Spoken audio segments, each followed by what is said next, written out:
नमस्कार दोस्तों। क्या आपने कभी सोचा था कि जो पेड़ हमें जीवन देते थे, वही पेड़ कभी हमारे लिए डर का कारण बन जाएंगे?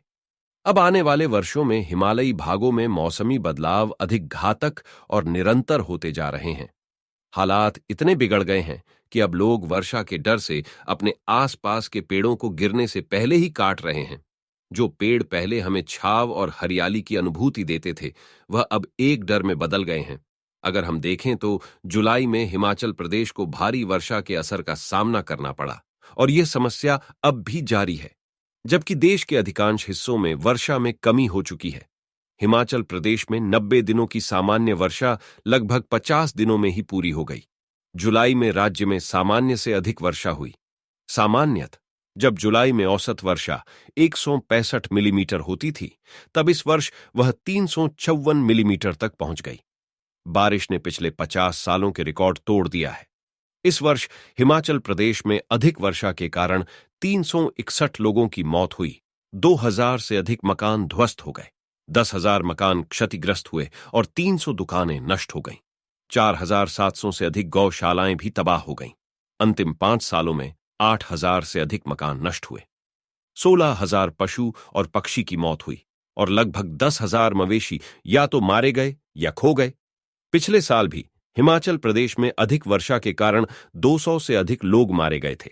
औसतन हिमाचल प्रदेश 1 जून से 30 सितंबर तक 730 मिलीमीटर वर्षा प्राप्त करता है, लेकिन इस साल पहले 74 दिनों में ही 742 मिलीमीटर वर्षा हो गई। कई सड़कें और पुल तबाह हो गए और जो आंकड़े आ रहे हैं वह यह दर्शाते हैं कि आने वाले समय में ये संकट और भी भयानक होंगे। आखिर कौन सी वजह है जिससे हिमाचल और उसके आसपास के राज्यों में ऐसी स्थिति उत्पन्न हुई है? इस वीडियो में हम इसी को जानने का प्रयास करेंगे। सबसे पहले मैं आपको एक पहाड़ की कहानी सुनाना चाहता हूं। क्या कह रहा है हिमाचल का यह पहाड़ अपने लोगों से? नमस्कार मेरे बाशिंदों, मैं वह हिमालय हूं जिसकी चोटियों से तुमने आसमान को छूने की सार्थकता पाई है, जिसके अंधियारों में गहनता है और जिसकी धड़कनों में जीवन की गूंज है। परंतु मेरे जीवन में आज एक अजीब संवेदना है, एक चिंता जो मेरी चोटियों से लेकर घाटियों तक फैली है। एक समय था जब मैं अपनी हरियाली और ठंडे पानी से जीवन को पोषित करता था। अब न जाने क्यों मेरी हर बूंद और हर पत्ती एक संकट की निशान बनती जा रही है। जब मैं अपनी घाटियों में वर्षा का आशीर्वाद देता था, जीवन और समृद्धि दोनों आती थीं। पर आज मेरी वर्षा ने मेरे ही लोगों के लिए विपत्ति खड़ी कर दी है। कभी लोग मेरे छाव में रहते थे, मेरी हरियाली को पूजते थे और मेरे पेड़ों को मित्र मानते थे।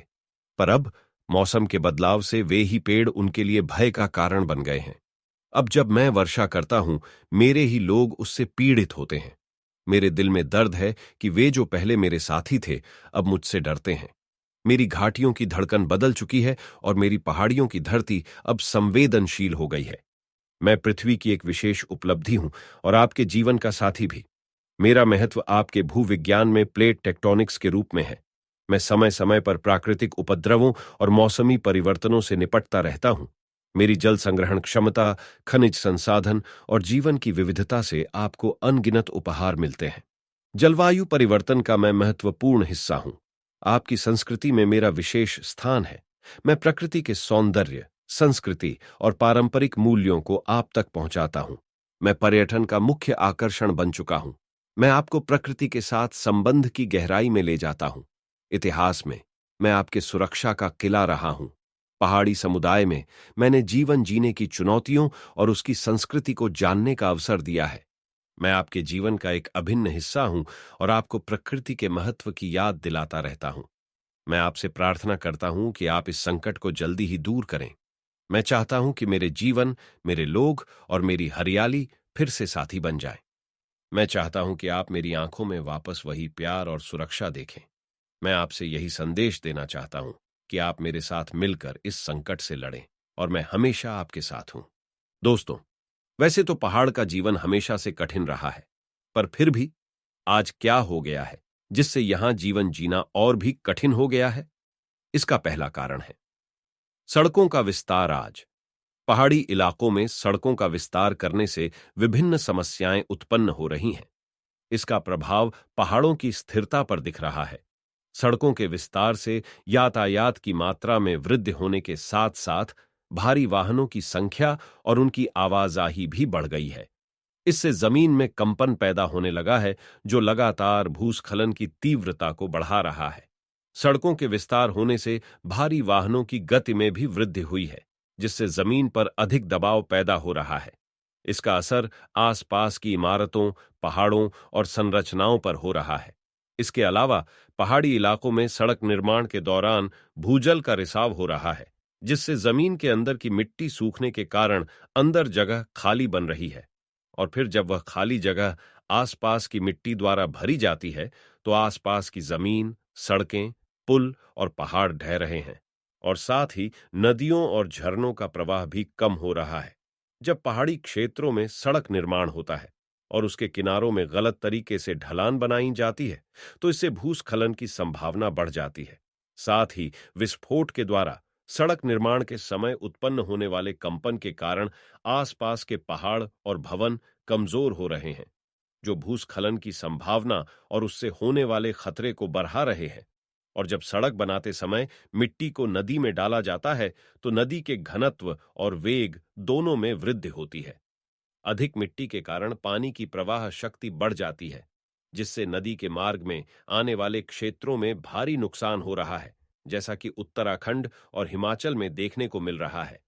इसके परिणाम स्वरूप जलीय जीवन पर भी नकारात्मक प्रभाव पड़ता है। दूसरा कारण है हिमपात प्राप्त करने वाले क्षेत्रों का खिसकना। जो पहाड़ी क्षेत्र पारंपरिक रूप से हिमपात अर्थात बर्फ प्राप्त करने वाले क्षेत्रों में आते थे, वहां अब जलवायु परिवर्तन के कारण हिमपात की जगह वर्षा हो रही है।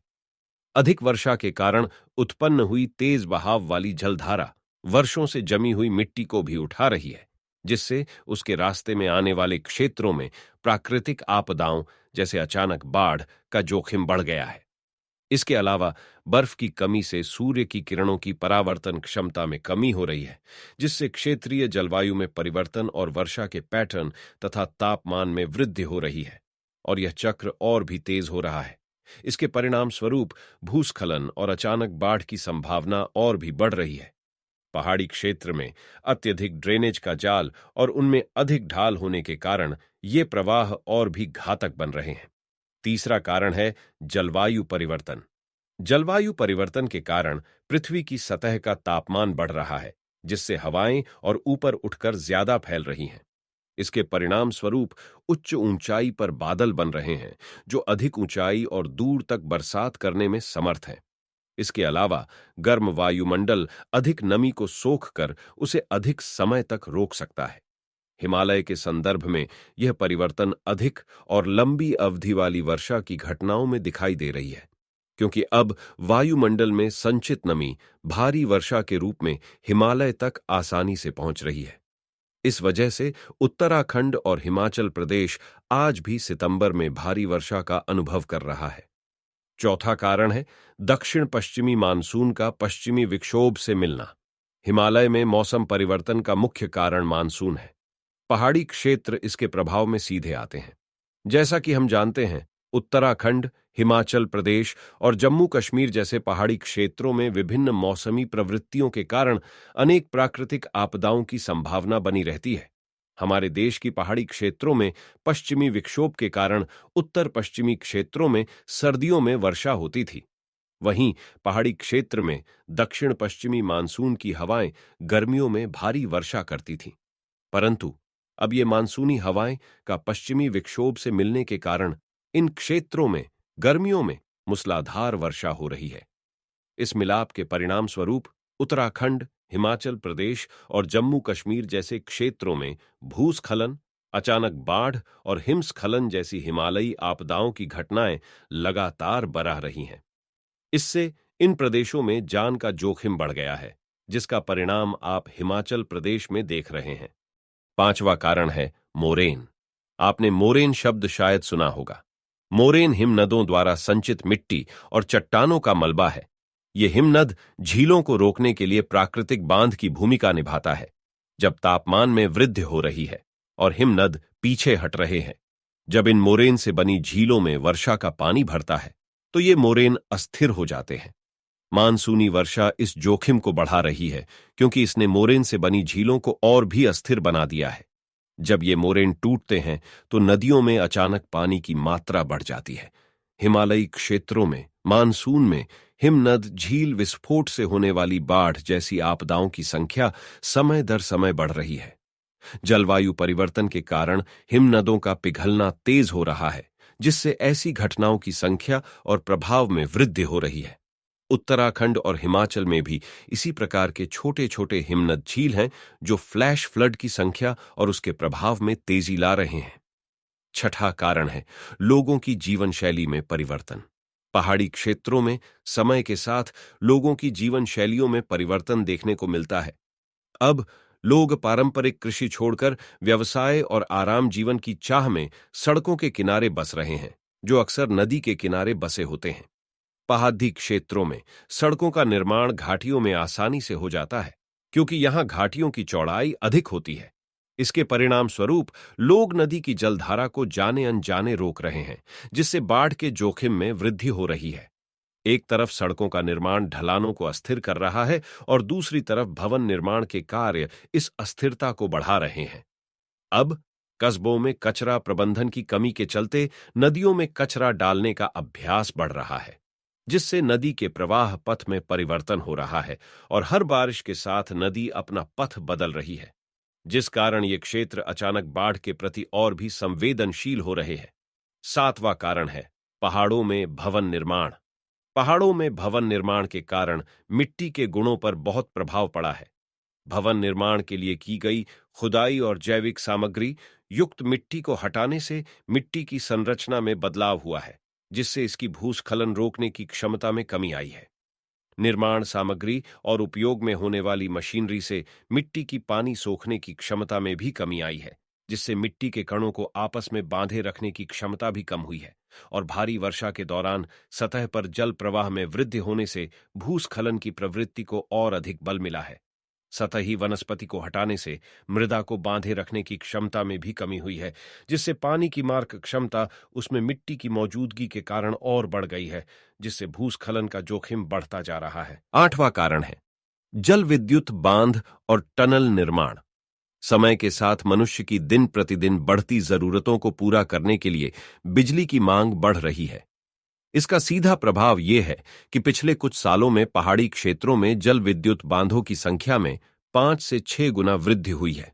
परंतु पहाड़ी क्षेत्रों में जल विद्युत बांध बनाने से सिर्फ जैव विविधता को ही खतरा नहीं होता, बल्कि भूस्खलन और अचानक बाढ़ का जोखिम भी बढ़ता है। बांध के जलाशय का भारी वजन और दबाव से आसपास के पहाड़ी क्षेत्र अस्थिर हो रहे हैं। जो जल विद्युत बांध शिवालिक क्षेत्र में बने हैं, वे अधिक जल के दबाव के कारण धंस रहे हैं। इसका ताजा उदाहरण हमें उत्तराखंड के जोशीमठ में देखने को मिलता है। जल विद्युत बांध, रोड और रेल आदि के लिए टनल निर्माण के दौरान भूजल जो दरारों में और जमीन के अंदर जमा होता है, वह बाहर निकल जाता है, जिससे वह जगह खाली हो जाती है और उस खाली जगह को भरने के लिए आसपास की मिट्टी धीरे धीरे संकुचित हो जाती है, जिससे वह भाग धंस जाता है। इसका प्रभाव आसपास की भवनों, सड़कों, पुलों और पहाड़ों की संरचना पर पड़ रहा है और इससे भूस्खलन का जोखिम भी बढ़ रहा है। टनल निर्माण में उत्खननित मिट्टी को नदी में डालने से नदी के जल का घनत्व और गति में वृद्धि हो रही है। अधिक मिट्टी के कारण नदी की प्रवाह शक्ति बढ़ रही है, जिससे नदी के रास्ते में आने वाले क्षेत्रों को अब भारी नुकसान हो रहा है, जैसा कि हम आज उत्तराखंड और हिमाचल प्रदेश में देख रहे हैं। इन सब कारणों को जानने के बाद क्या आपने कभी सोचा है कि पहाड़ अगर हमसे कुछ कह सकते तो वह क्या कहते? क्या हम उसकी मौन पीड़ा को समझ पा रहे हैं या सिर्फ अपने स्वार्थ के लिए उनको काट काट कर अपना हॉलिडे होम बना रहे हैं? और आपको अब यह सोचना पड़ेगा कि क्या आपको जरूरत है इस तरह के हॉलिडे होम की? आशा है आपको यह वीडियो पसंद आया होगा। अगर आप हमारे संघर्ष और प्रयास का समर्थन करते हैं तो कृपया इस वीडियो को लाइक करें और हमारे चैनल को सब्सक्राइब करें। धन्यवाद।